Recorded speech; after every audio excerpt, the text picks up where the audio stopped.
A very good morning to all of you. Myself, Dr. Uma Sharma, Assistant Professor in EC Department of Ajay Kumar Garg Engineering College. Today, I'll discuss one of the important topic of integrated circuit, that is small signal analysis of 741 IC. Before moving further to the small signal analysis, previously I have recorded some video lectures on the basic construction of 741 IC internal diagram, different stages, DC analysis on the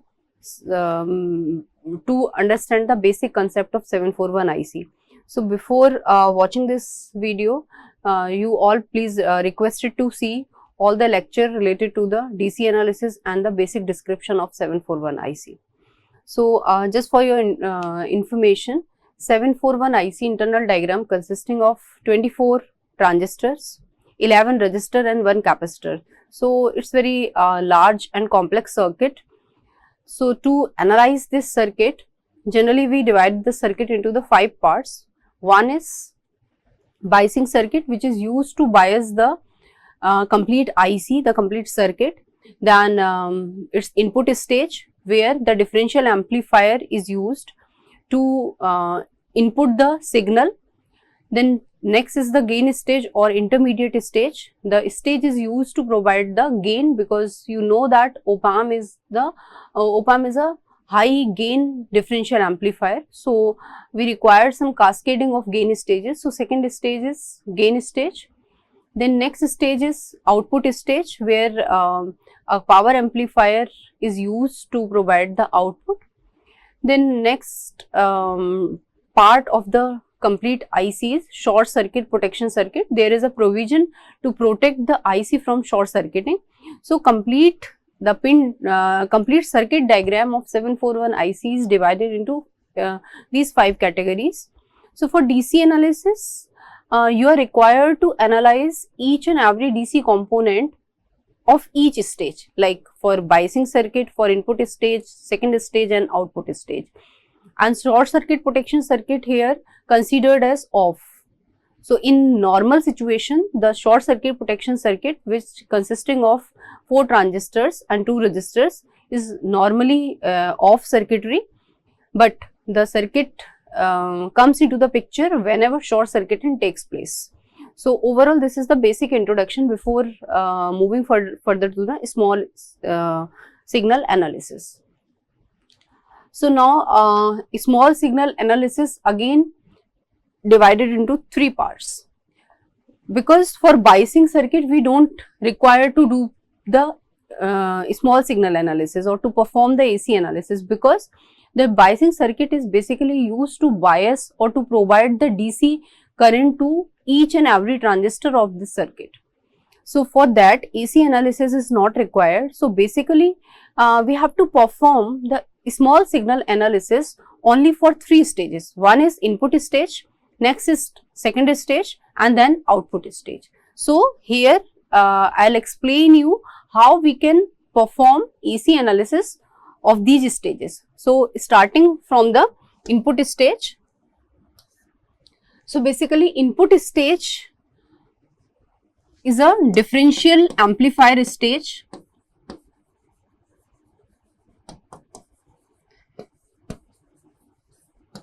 And it consists of 7 transistors Q1 to Q7.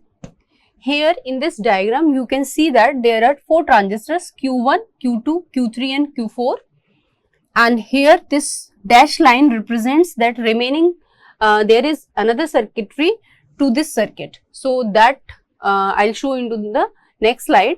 So this is the half of the input stage, half part of the input stage.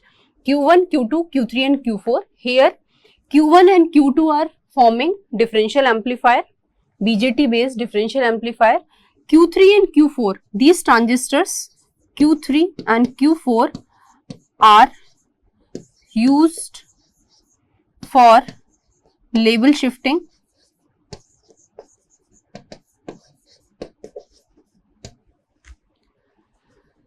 so to perform AC analysis, there are some basic rules you should know. First, make all the DC voltage source at zero potential. So make all the DC voltage source at ground. So here VCC is replaced by ground. Make all the DC current source open circuit.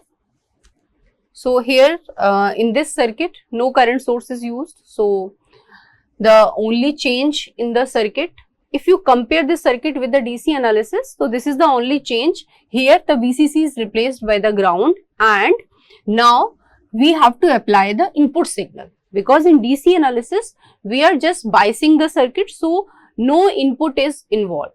But in case of AC analysis, basically the objective of AC analysis is to apply the input and to see how input is processed and how we are getting the output. So basically in AC analysis, the objective is to calculate input impedance,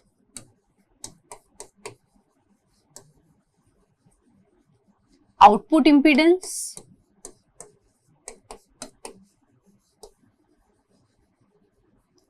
and gain of the circuit. This is the primary objective to perform small signal analysis. So whenever we are calculating gain, that means definitely there will be some input. So here V input is applied to the differential amplifier, to the two terminal of differential amplifier. One is at base of Q1, second one is at the base of Q2. And now we have to calculate input impedance of this circuit. So we can mark input impedance at this terminal and we can represent it with RID. This is input impedance of differential amplifier, RID. So now the objective is to calculate input impedance of this circuit. So now before calculating RID, just see the structure of this input stage and see how current is flowing in the circuit. So here Q1 is a transistor where input is applied at the base of Q1, and here the emitter terminal is again connected with the Q3 transistor. So suppose the IE current is flowing in this Q1 transistor. Q1 and Q2 are identical transistors. So definitely the same current will flow through this transistor Q2 because both are identical, that we have already studied in the DC analysis. Now if this IE current is flowing through this Q1 and the same IE current is flowing through this Q2, so you can see that the emitter terminal of both the transistors are tied, and if both the emitters are at same both the emitters are connected, that means there is no dividation of the current. So same IE is flowing through Q3 transistor. So I can say the current in Q1 is same, Q3 is same, Q2 is same, and definitely Q4 will be same. So if current in all four transistors are IE at the emitter terminal, so you can understand this with like this: the current in four transistor is same. So I have replaced the four transistor with its equivalent four resistances. If current is same, it represents then all the transistors are connected in series. Again I am repeating, if current in Q1, Q2, Q3, Q4 is same, that represents that all the transistors are connected in series. Although in this diagram, by seeing you can say two transistors are parallel with each other, but from this current concept we can justify this, that all the transistors are connected in series. So if all are connected in series, that means the resistance of these four transistors will be added. So suppose this is RE, RE, RE, and Re, because all 4 transistors are identical. So the total resistance will equals to 4 Re connected in series. So here you can see that the value of IE can be calculated in term of voltage. So the another point is, one terminal is positive and another terminal is negative. So direction of current will be like this. Here the current is moving in downward direction, and here current is moving upward direction because the terminal is negative here. So the current is flowing like this in this direction. So the IE can be calculated in term of input voltage, and this IE can be written as voltage upon total resistance. So this is how you can calculate ammeter current. I hope this is clear to you. So this is the calculation of IE.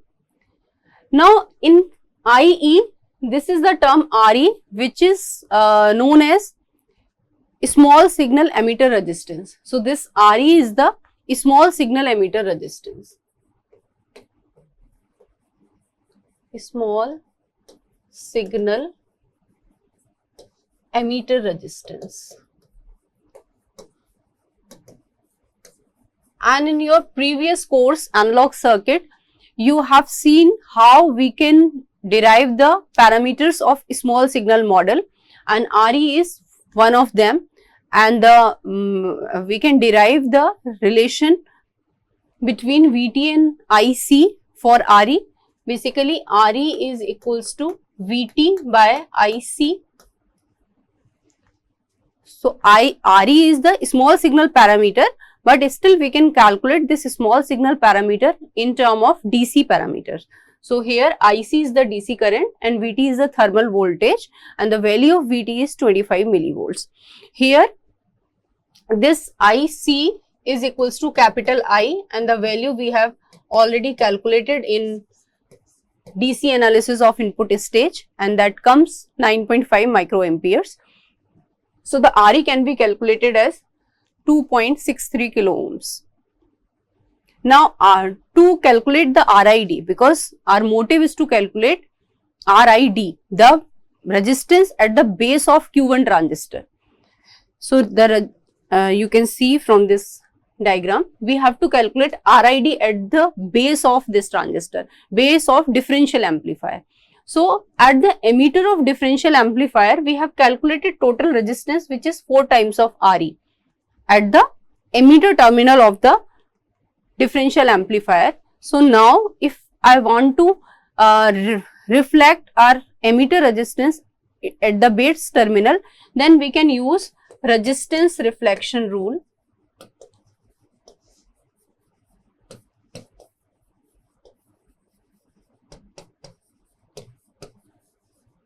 So by resistance reflection rule, any potential which is available at the emitter terminal can be transferred or can be reflected at the base terminal by multiplying beta plus 1,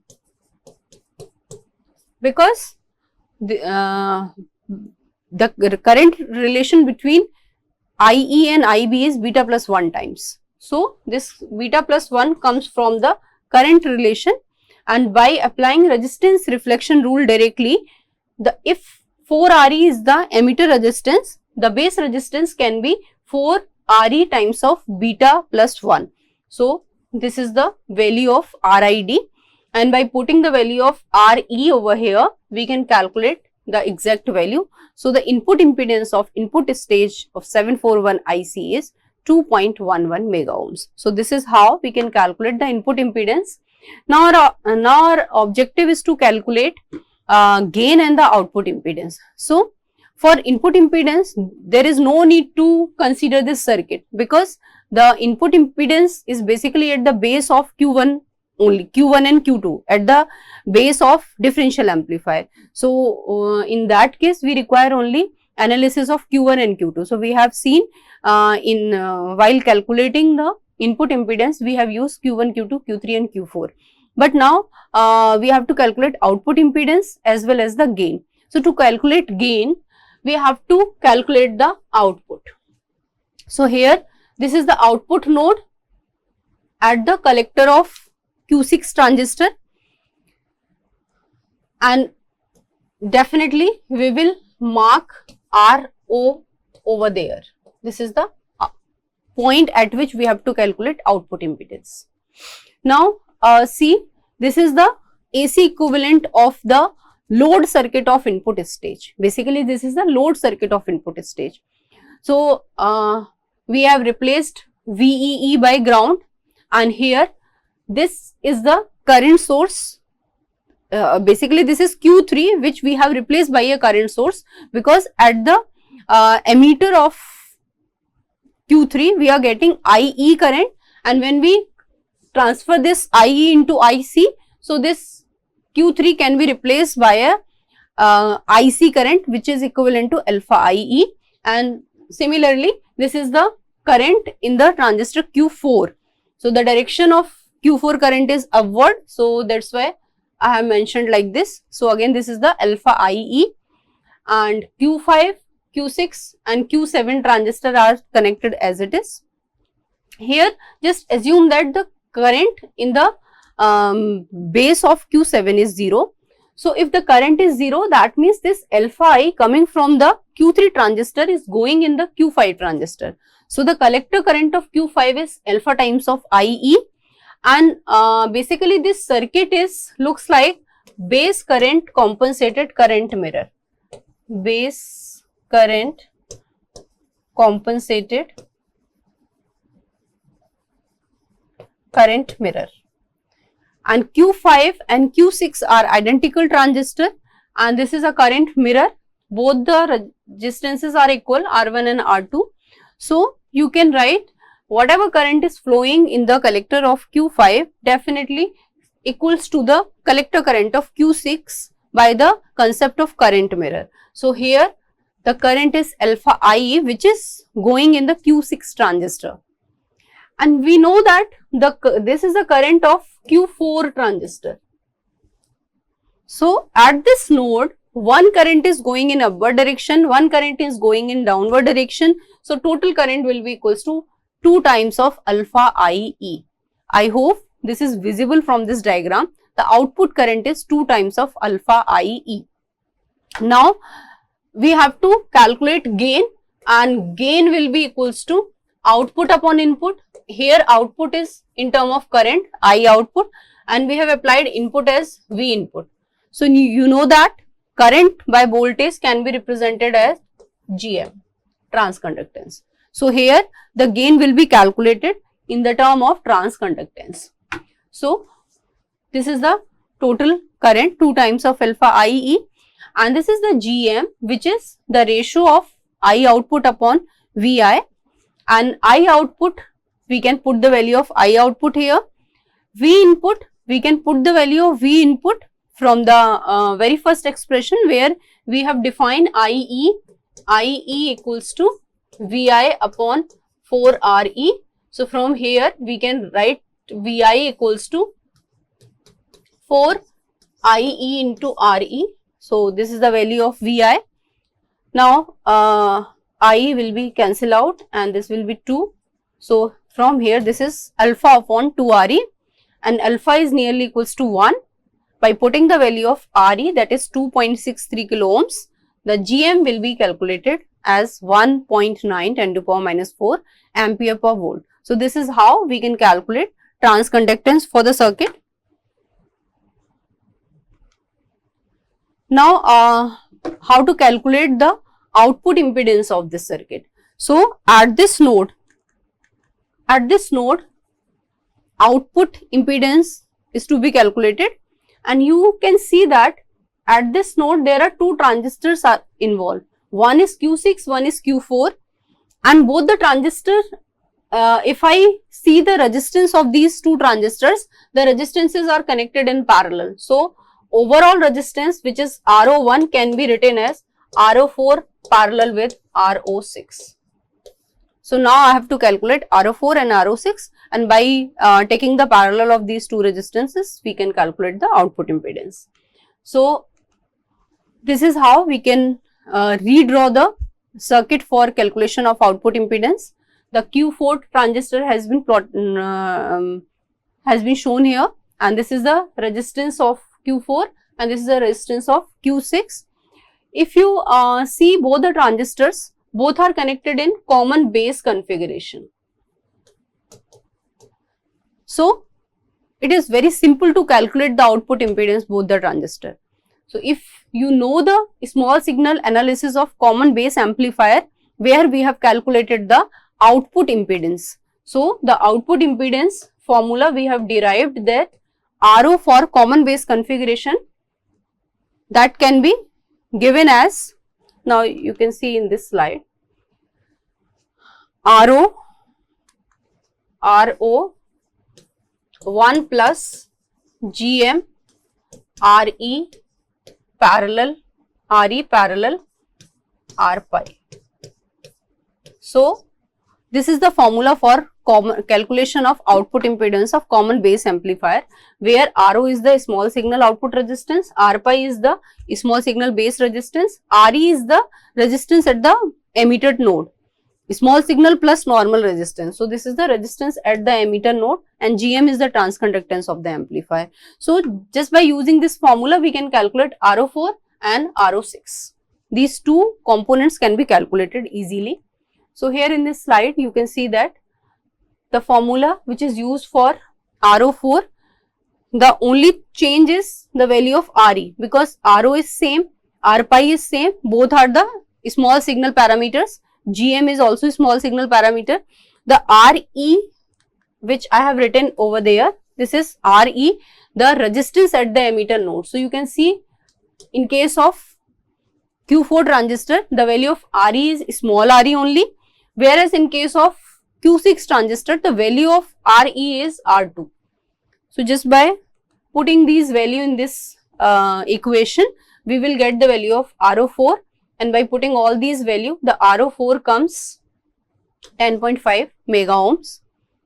And similarly, we can calculate the value of RO6 by putting in this formula, the RE is replaced by R2, and by putting all these value and neglecting the value of R pi, because it is very greater than to RE, the RO6 is 18.2 mega ohms. So RO1 can be calculated as RO4 parallel with RO6, and it comes out 6.7 mega ohms.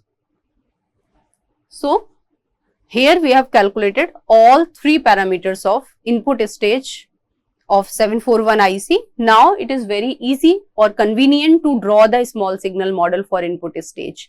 So this is the small signal model for input stage, where the input node is defined as plus minus, and basically this is Q1 and Q2, base of Q1 and Q2, and in between base of Q1 and Q2 we have applied V input, and this RID we have calculated as the input impedance of this differential amplifier stage. So input side can be modeled with the help of RID and VI, whereas at output we are getting I output current.